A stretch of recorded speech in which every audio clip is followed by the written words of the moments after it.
Hey everyone, welcome to the channel.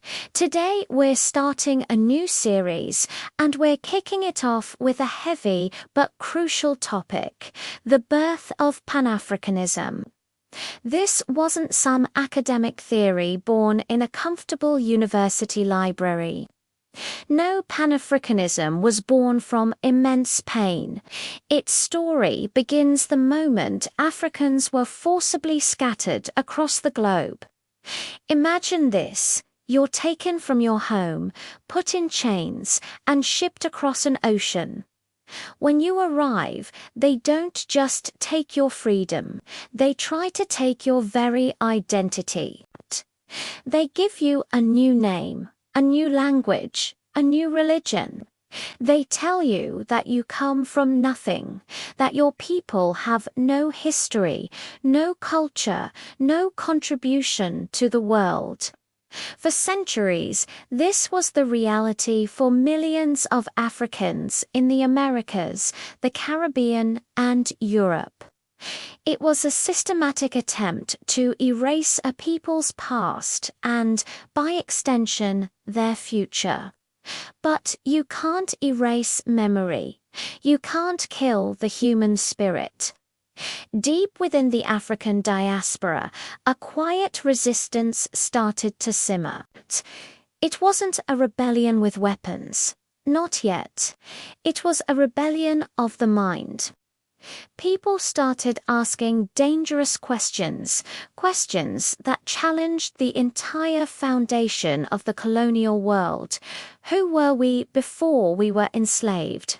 Why are people who look like me oppressed everywhere we go? Whether I'm in Alabama, Jamaica, or Brazil, why is the color of my skin a reason for my suffering?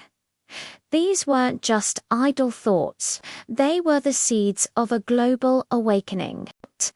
From these questions, a powerful, unifying idea began to take shape. Pan-Africanism. At its core, the concept is simple yet revolutionary. It declares that all people of African descent, no matter where they are in the world, share a common history, a common struggle against oppression, and therefore a common destiny. It's the radical belief that our fates are intertwined. The liberation of a farmer in Kenya is connected to the civil rights of a teacher in Chicago. The prosperity of a business owner in Accra is linked to the well-being of a musician in London.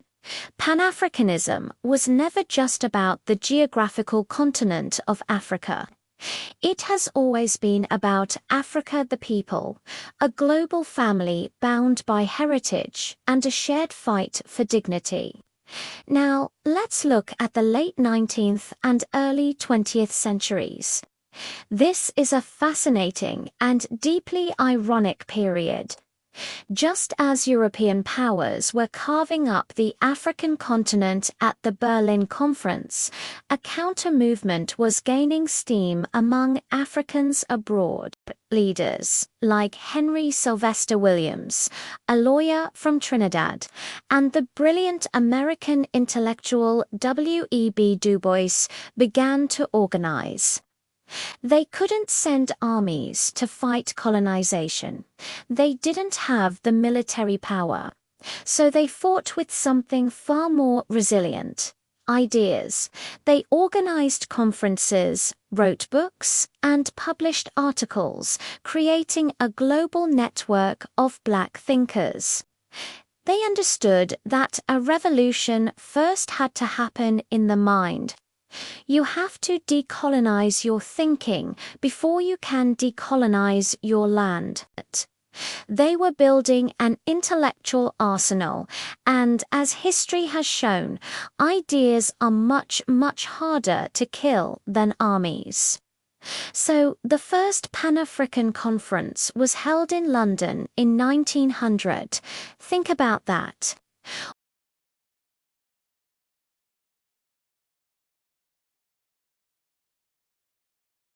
And the UK gathered to declare to the world, "We are one people."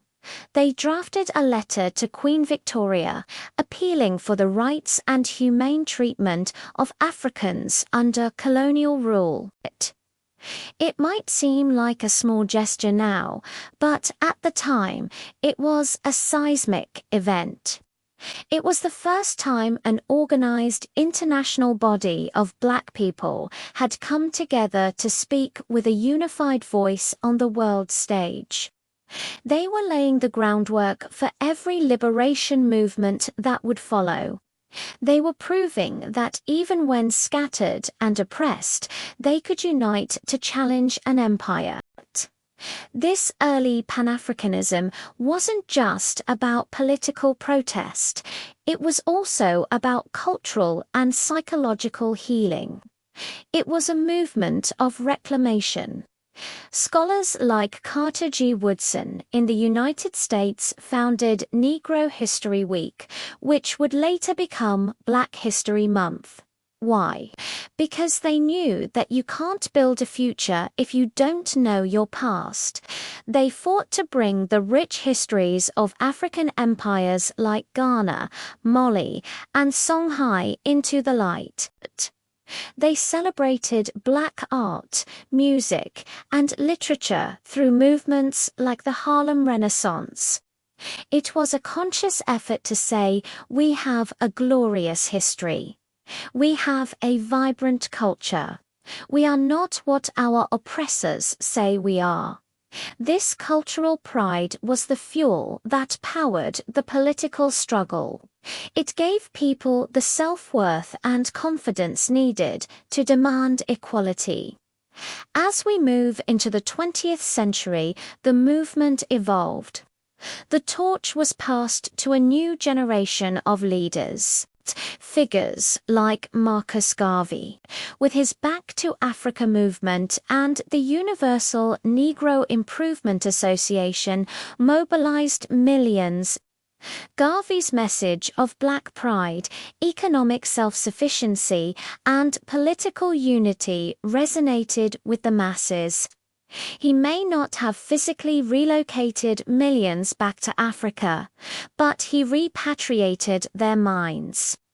He taught them to see beauty in their blackness and to build their own institutions, from newspapers to shipping lines. His influence was so profound that leaders of independence movements in Africa, like Kwame Nkrumah of Ghana, cited Garvey as a major inspiration. The ideas that started in the diaspora were now returning to the motherland, ready to ignite the flames of independence. This connection between the diaspora and the continent became the engine of change. When Italy invaded Ethiopia in 1935, one of the few independent African nations at the time, the outrage was global. Black communities from Harlem to Kingston protested, raised funds, and even volunteered to fight. Why? Because an attack on Ethiopia was seen as an attack on all Black people. It was a powerful demonstration of Pan-African solidarity in action. It proved that the theoretical connections forged in conferences and books had become a real, living bond felt by ordinary people. The Fifth Pan-African Congress in Manchester in 1945 is often seen as the most important one. It was a turning point. The old guard of intellectuals like Du Bois was there, but the attendees were now dominated by a younger, more radical generation of future second leaders. People like Kwame Nkrumah from Ghana, Jomo Kenyatta from Kenya, and Hastings Banda from Malawi. The tone had shifted. The polite appeals of the past were replaced with clear demands for independence. The resolution was no longer "please treat us better." It was "we demand the right to rule ourselves." The end of World War II had weakened the old colonial empires, and these leaders were ready to seize the moment. The ideas born from the pain of slavery were finally coming home to liberate the continent. So, when we look at the wave of African independence that swept the continent in the 1950s and 60s, we can't see it as an isolated event.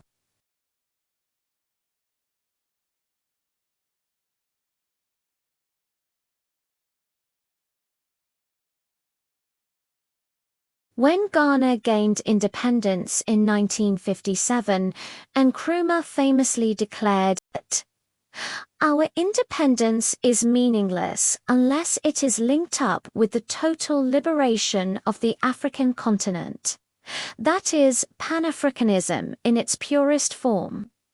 The struggle didn't end at Ghana's borders, and today the conversation continues.